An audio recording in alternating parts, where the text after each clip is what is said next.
Hello बच्चों, तो ये वीडियो इंट्रोडक्शन टू ट्रिग्नोमेट्री का सेकंड पार्ट है। पिछले पार्ट में हमने सारे फार्मूलाज के बारे में डिस्कस किया था। अब इस वीडियो में हम एनसीईआरटी बुक के एक्सरसाइज 8.1 के क्वेश्चन को सॉल्व करेंगे।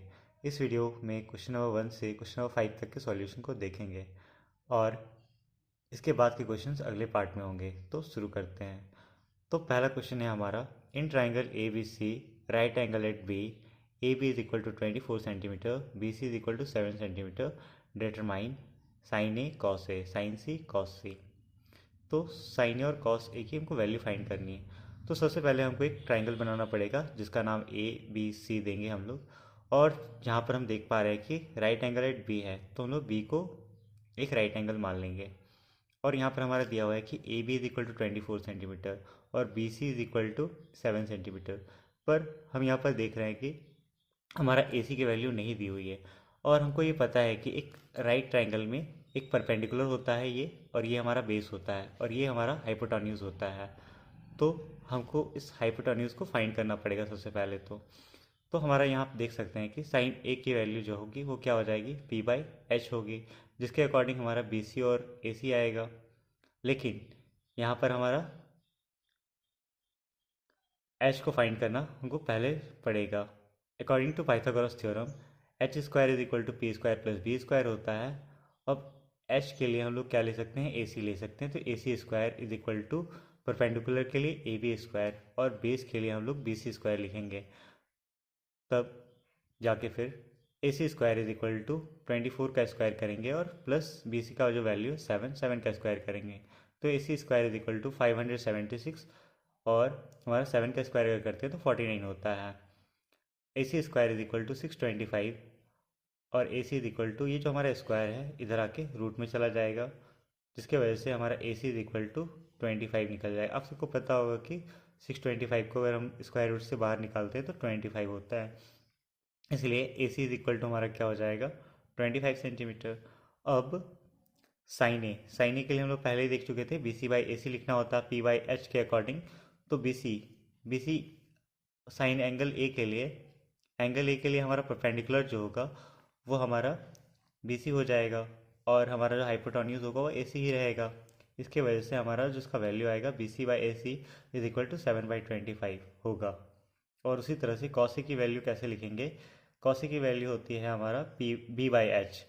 तो जिसके अकॉर्डिंग एंगल ए के लिए अगर बेस की बात करें तो हमारा ए बी जो होगा वो एंगल ए के लिए हमारा बेस हो जाएगा ए बी, और इसका हाइपोटेन्यूज ए सी ही रहेगा, जिसके वजह से हम लोग क्या लिख सकते हैं 24/25, जो कि इसका आंसर हो जाएगा।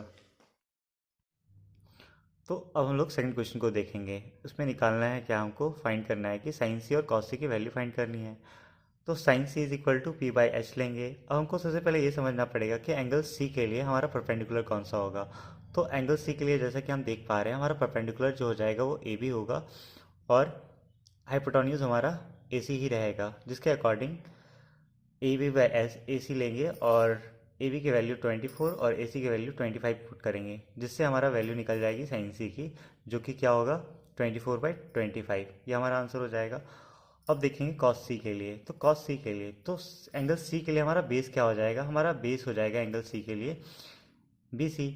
इसीलिए हम लोग बी बाई एच के according B C by A C लिखेंगे, और इसकी वैल्यू पुट करेंगे। B C is equal to 7 centimetre और A C is equal to 25 centimetre, यानी कि कॉस सी की जो वैल्यू आएगी वो कितनी आएगी 7/25।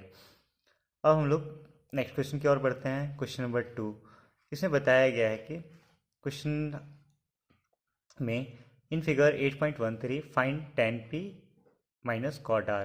तो ये फिगर हमारा दिया हुआ है जिसमें हमारा पी क्यू की वैल्यू दी हुई है 12 और पी आर की वैल्यू दी हुई है 13, और ये क्यू आर की वैल्यू हम लोग फाइंड करके निकालेंगे। तो क्यू आर की वैल्यू फाइंड करने के लिए हम ये देख सकते हैं कि एक राइट ट्राइंगल है, जिसके अकॉर्डिंग पाइथागोरस थ्योरम का यूज़ करके हम ये लिख सकते हैं कि Q R square is equal to P R square minus P Q square. अब ऐसा किस तरह से लिख सकते हैं, हमको पता है कि H square is equal to P square plus B square होता है। अगर हमको बी स्क्वायर की वैल्यू फाइंड करनी है तो हम लोग लिख सकते हैं कि Q R square is equal to P R square minus P Q square.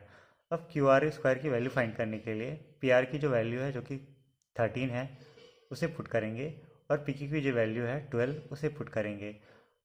तो 13 का जब हम स्क्वायर करते हैं तो हमको 169 मिलेगा, और 12 का जब स्क्वायर करेंगे तो हमारा 144 मिलेगा। अब इन दोनों को सब्ट्रैक्ट करने से हमारा जो आंसर आएगा वो 25 आएगा। और ये जो हमारा रूट है वो अगर हम इक्वल के उस तरफ ले जाएंगे तो ये हमारा रूट 25 हो जाएगा। अब हमको पता है कि रूट 25 रूट से जब बाहर आएगा तो ये क्या हो जाएगा, QR = 5 सेंटीमीटर हम लोग लिख सकते हैं। तब हम लोग 10p की अगर वैल्यू लिखना चाहें तो 10p के लिए 10p का फॉर्मूला क्या हो जाएगा, p/b, परपेंडिकुलर बाय बेस। तो एंगल p के लिए हम लोग परपेंडिकुलर देखेंगे सबसे पहले। तो एंगल p के लिए जो परपेंडिकुलर होगी वो कितनी हो जाएगी, QR जो होगा एंगल p के लिए परपेंडिकुलर होगा। उसी तरह से इसका बेस जो होगा एंगल p के लिए जो बेस होगा वो हमारा PQ होगा, यानी कि p/b = QR/PQ लिखेंगे। और QR की वैल्यू हमें पता है 5 सेंटीमीटर और P की वैल्यूज पता है 12 सेंटीमीटर, यानी कि 10p क्या हो जाएगा हमारा 5/12। उसी तरह से कॉट आर तो एंगल आर के लिए हम लोग सबसे पहले ये देखेंगे कि एंगल आर की बेस क्या है। तो एंगल आर के लिए अगर हम देखें तो एंगल आर का जो बेस होगा वो QR हो जाएगा, और इसके लिए जो परपेंडिकुलर होगा वो हमारा PQ हो जाएगा। तो इसके अकॉर्डिंग कॉट आर = B/P और QR/PQ = 5/12। तो ये हमारा अगले सेक्शन की ओर बढ़ते हैं फिर। तो यहाँ पर हमको फाइंड करना है कि 10p माइनस कॉट आर। तो 10p की वैल्यू हम लोग निकाल चुका था 5/12, और कॉट आर की वैल्यू निकाल चुकी थे 5/12। तो इन दोनों का एलसीएम लेके अगर 5 - 5 करते तो ये हमारा 0/12 आएगा, जो कि हमारा 0 हो जाएगा आंसर। तो अब हम लोग क्वेश्चन नंबर 3 की बात कर लेते हैं। क्वेश्चन 3 में बोला गया है कि if sin a = 3/4 calculate cos a and tan a। तो sin a = 3/4, तो जिसके अकॉर्डिंग हम लोग p/h ले सकते हैं। यहाँ से p = 3 सेंटीमीटर मान सकते हैं और h = 4 सेंटीमीटर मान सकते हैं। According to Pythagoras theorem h² = p² + b²। तो यहाँ से हमारा p और h तो है लेकिन हमारा b नहीं है, तो हमको b फाइंड करनी पड़ेगी, जिसके लिए b² = h² - p² लिखा जा सकता है। तो b² = 4² - 3²। तो 4 का स्क्वायर अगर हम लोग करते हैं तो 16 होता है, और अगर 3 का स्क्वायर करते हैं तो 9 होता है। अब 16 में से 9 माइनस कर लेते हैं तो हमारा 7 हो जाता है, और b² = 7। अब ये स्क्वायर जो है वो इक्वल के इधर आके √7 हो सकता है, ठीक है।